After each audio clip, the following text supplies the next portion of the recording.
Hey everybody, Professor H here. On this video, we're going to start talking about social psychology. We're going to talk about what is social psychology, the fundamental attribution error, and of course, what is an attribution. And we're going to talk about culture and how culture impacts our whether or not we demonstrate the fundamental attribution error.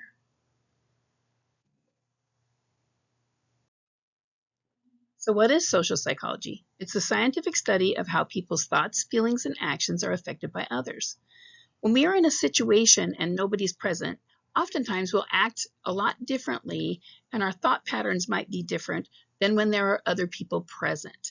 So social psychology takes a look at how the presence of other people in different situations might influence our behaviors. Also, how our own presence and behavior may influence others as well. Two important factors to consider when we are thinking about why somebody is behaving a certain way or acting a certain way in a social situation is to look at the social situation and personality or dispositional factors of the person. Kurt Lewin proposed that the social situation, that the action that somebody takes, the behavior that they demonstrate in a particular situation, is determined by an interaction between the social situations and personality, or what we might call dispositional factors of the individual. So in other words, one person in a particular situation may behave a particular way, but you put this person in a different situation and they act differently. So the situation really matters and the individual's characteristics really matter when you're trying to determine the cause of someone's behavior. So that's the kind of thing that social psychology looks at, and we'll have several small videos that we can look at looking at the different topics in social psychology. The topics that we're going to cover in social psychology are divided into two categories. We have intrapersonal and interpersonal. Intra are the things that are internal to us, those things that pertain to the individual themselves, such as your emotion, your attitudes, your sense of self. All of those things are intrapersonal topics. Interpersonal topics pertain to dyads or groups. A dyad is basically just like two people. Things like aggression, prejudice, discrimination, attraction, group processes, all of these things that are, interacting between people, those are interpersonal. Those are outside of the individual when we're talking about dealing with somebody else as well. When somebody takes a course in social psychology, they learn a lot about understanding others, like how to understand others, why they behave the way they do, why they act the way they do. And we also learn a lot about how we act as individuals ourselves. So if you're interested in any of this, you might be wanting to take a social psychology class, because it gets into depth on all of the different topics that we're going to be covering in these brief videos that we're doing.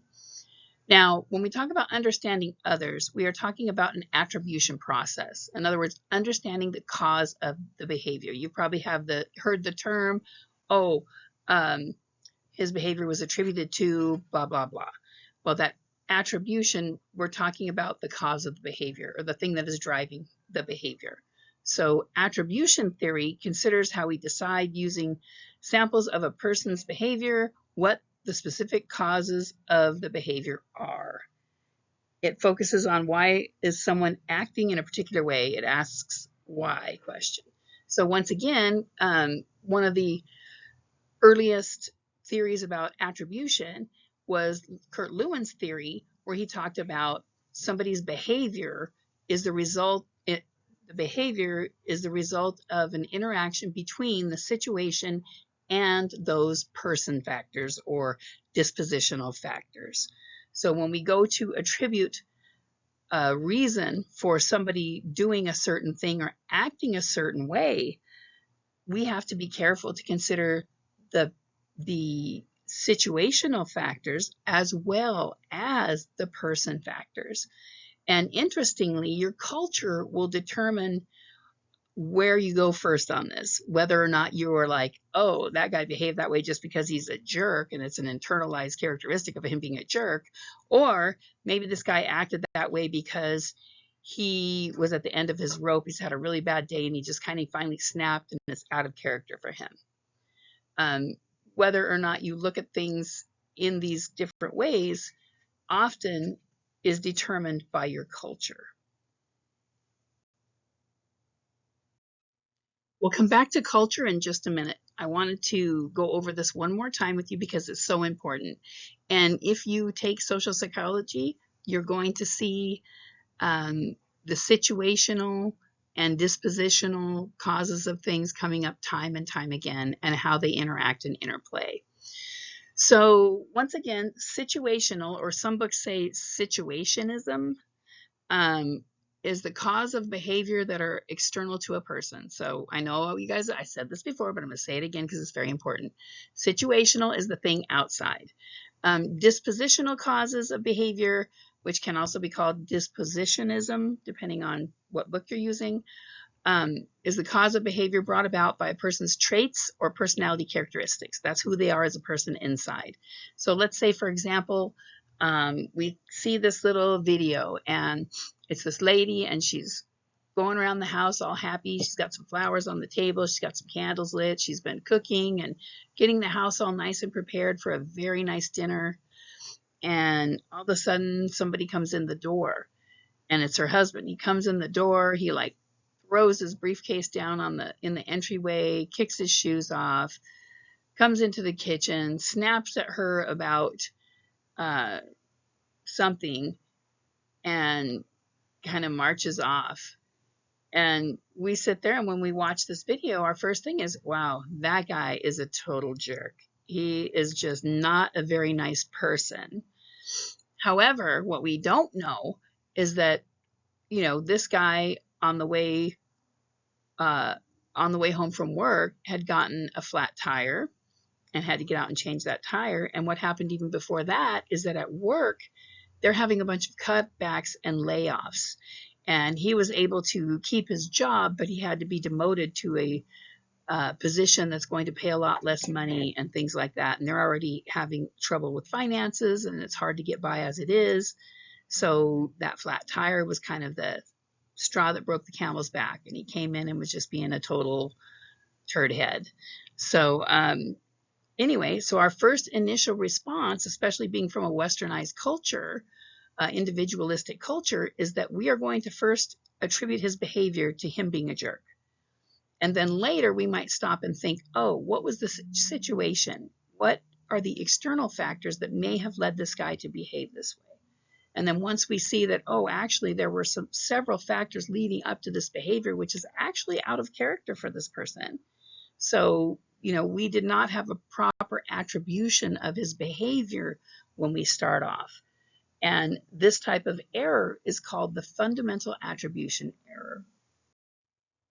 The fundamental attribution error is a tendency to over-attribute others' behaviors to dispositional causes and minimize the importance of situational causes. And I'm sure we've all done this. You might be in the grocery store and maybe the lady in front of you is just being really rude and mean to the kid that's the checker that's trying to help her. And, she's trying to cash a check and he's trying to get a manager and they're saying, oh, she can't cash it. And she is just getting really belligerent and rude to this person. So our first thought is always going to be, oh, wow, this lady, she is just not a very nice person. When in reality, she's just desperate to cash this check because she needs to get some food and some diapers and things like that, and doesn't have any money and just got this check and was hoping to cash it. So interestingly, our first response from an individualistic culture is to think about the dispositional factors and minimize situational factors. Why is this? Why would it make any type of difference what type of culture I am from when I talk about making this fundamental attribution error? Well, there's a couple of different reasons. we're going to compare individualistic cultures to collectivist cultures. So an individualistic culture is a culture that focuses on individual achievement and autonomy and independence, like the United States. We have something in our Constitution that talks about the pursuit of happiness, but we're talking about the pursuit of personal individual happiness, not the happiness of your community, not the happiness of your family, individual happiness. So our particular culture really focuses on your own personal achievement and your own striving for success, your independence and your autonomy. Whereas a collectivist culture, oh, looks like you can't see the words with this, but whatever, focuses on communal relationships. So it is a interdependent society. So in an independent society like the United States, you're supposed to pull yourself up by your bootstraps, do everything to the best of your ability to better your own situation. In a collectivist society, when you are taking action, you are raised in a way that you are thinking about how your actions are going to impact your family, in other words, your parents and other immediate family, and how it's going to impact your community.